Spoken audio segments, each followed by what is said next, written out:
so many jobs that you're going to see advertised today are posted by recruiting agencies.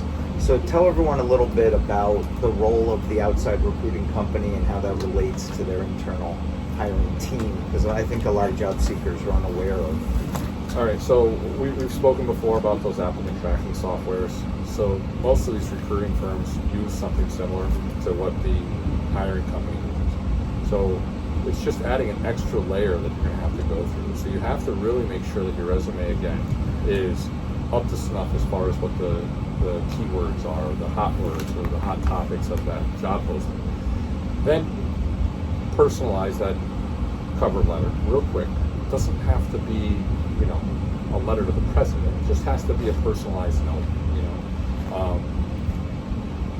And now, listen, a recruiter is out there to make the placement in order to get paid. That's their job. That's what they do for a living, okay?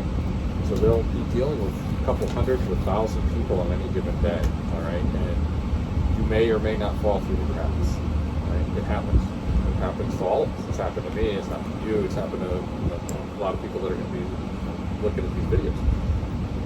What will set you apart is okay, so you see that it's recruiter is Meredith at whatever, right? So you can go to that LinkedIn page for that recruitment firm, find Meredith's contact information, and then send her a direct email. I just wanted to reach out to you personally. I applied for this job. Mention the job posting, the reference number, whatever it is that's on that job classification, and then say, I'm really interested. I have a friend that works there if you do, or whatever. Try to make it personal. That note is going to stick in her mind, okay? She's going to now reach out to you, or that recruiter is going to reach out to you, and you can open the dialogue. So as you said before, it's creating that personal relationship. This is all selling. We're selling ourselves into the job, right? It's hard. It's not easy. It comes easy for some and not very difficult for others. But think about trying to make a new friendship. So you want to make that recruiter, him or her, your new friend. So listen, you may not be selected for that job, but they're working with more than one company most times, right? So if they're managing 10 to 15 company clients that all have openings, and you've just made that recruiter your best friend, they're going to be thinking about you now for every other position they have. Well, you're not a really good fit for this company, but you got this other company over here. Let me reach out to them. Let them do the work for you, okay? Because that's what they're there for. But they don't owe you anything, all right? So you can't come at them with the, I sent you my resume and now you owe me a job. No, they don't owe you anything, okay? They've got 3,000 resumes this week. They're trying their best to sort through them and find the people that took the time to actually update their resume to match the job that they're applying for. I can't tell you how many times I get hundreds of resumes that have nothing to do with the job that I posted. So why am I going to call you back, and why do I owe you anything? Right? I don't. I need to find the person for that job. So put some thought into it. It's your life. It's your job to design it for yourself. It's no one else's job to do that for you. So design your resume to meet the position that you want, as long as you have the applicable skills. I wouldn't say rely on it, but as long as you have the applicable skills, make your resume applicable to it.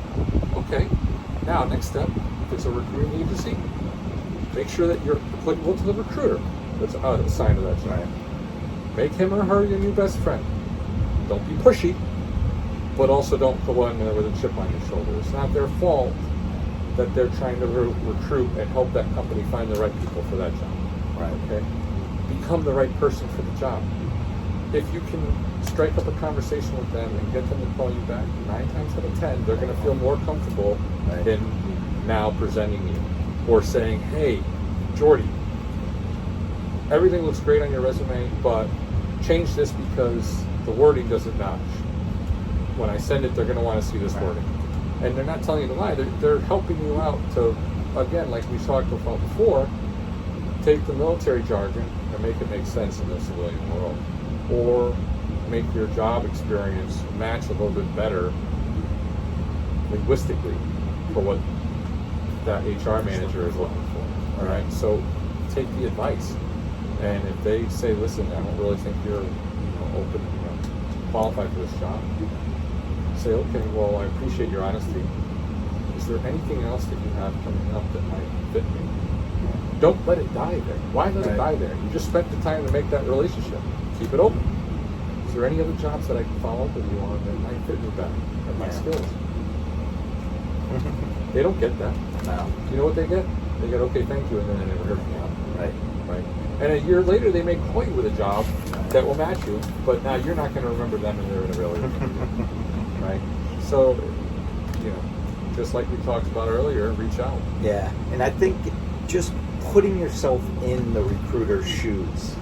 You got to remember, like Jay said, you might be going through thousands of resumes for one job, and the person who understands that and just reaches out, like on LinkedIn, like he mentioned, or takes the time in a polite and professional way, you're going to get a response, because there's nothing more frustrating than when you're recruiting for a position and it's resume after resume of completely unqualified candidates.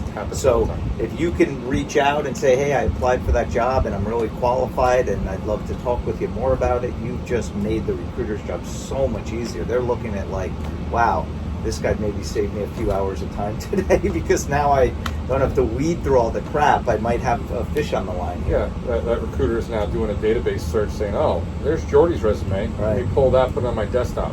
Right. At lunch, he's looking at your resume saying, oh, yeah, he's got pretty much all the skills that I'm looking for. We're going to call him back and actually interview him. Even if they're better people in that big stack, what percentage of people would you say ever reach out to take the effort to do something like that? 2%, maybe less. But those 2% are the ones that get hired. Right. It's the squeaky wheel gets the grease. Just be, and especially if it amazes me too. Some people who are applying for sales rep jobs who don't have that follow up. I'm like, well, what kind of employee are they going to be if they can't follow up with me, the recruiter, and be aggressive? Yeah. And what brought them outside of the box? Right. Right. If you're actually applying for a sales job and you can't get me on the phone, then you're not a salesman or a salesperson. You're just not. But every job should have sales. Even if you're going for a job that has nothing to do with sales, be that sales rep too. Yeah. Sell yourself. You're selling yourself. Selling yourself. You are your commodity. People, recruiters and hiring managers of companies will pay attention to you. They have no choice. They're going to pay attention because you're doing something nobody else is really doing.